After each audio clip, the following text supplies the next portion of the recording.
within a specific area. So there's going to be a stakeholder committee that's actually going to wind up having to look at this and determine whether or not the number of people within a specific area are endangering the environmental services for the carrying capacity of that region.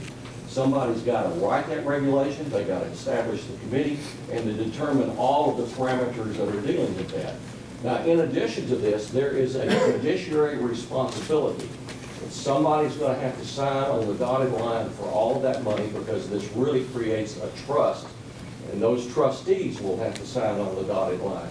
So whoever is involved in signing on that dotted line, I'm sure will have lots of questions from the local constituency wanting to know what is their actual legal responsibility regarding monetary aspects and the other aspects of, for instance, the carrying capacity.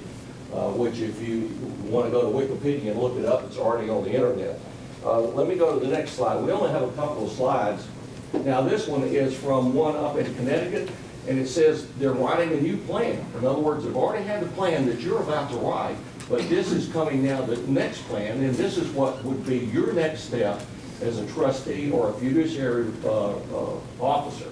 And it says, first, we're going to have issues that include non-traditional economic activities. Now, if you go to the internet and look up the triple bottom line, 3DL, you'll find that that is the non-traditional economic assessment. So again, we're going to have a committee that's going to look at the three aspects of sustainable development, which is going to be social, economic, and environmental. Somebody's going to have to write those regulations and be responsible for the implementation and enforcement of those regulations on that non-traditional economic system. Now we've got greenhouse gas emission regulations that's got to be written in order to comply with all this. So in Alabama, we've already had the ecotourism handbook, so to speak. The Alabama Cooperative Extension has produced a newsletter. And in that newsletter, it talks about ecotourism and the fact that we want everybody to come to Alabama, but we don't want too many people, because we don't want them to love Alabama to death. And that's actually how it's put in that cooperative extension.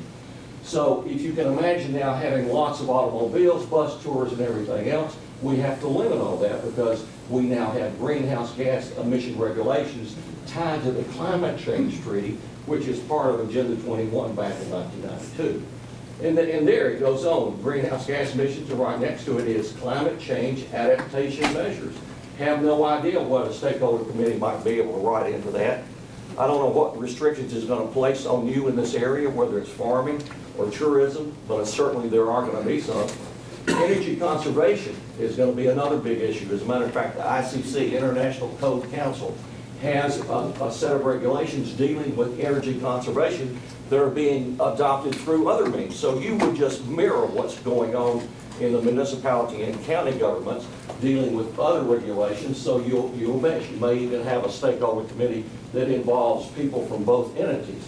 Then we have renewable energy generation, community health and wellness. Who's going to determine what that is? And when we're outside the parameters, what kind of regulation is going to be required to be written to bring that back into scope?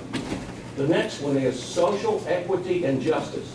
Now, if that doesn't strike at the heart of redistribution and taking your wealth, determining that you have too much wealth and spreading it to other people, I don't know what does. Now, the last one is food security. And there is a food charter that Kathy will get to you that explains what food security is, because it's wrapped up into your well meter.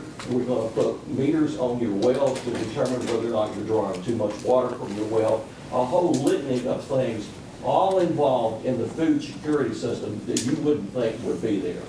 So this is essentially what you're looking at in the coming years after you write your initial report and sign over this area under the federal government. So if there's any questions, I'd be glad to entertain them. Thank you for your time. Yeah, thank you. I would just like to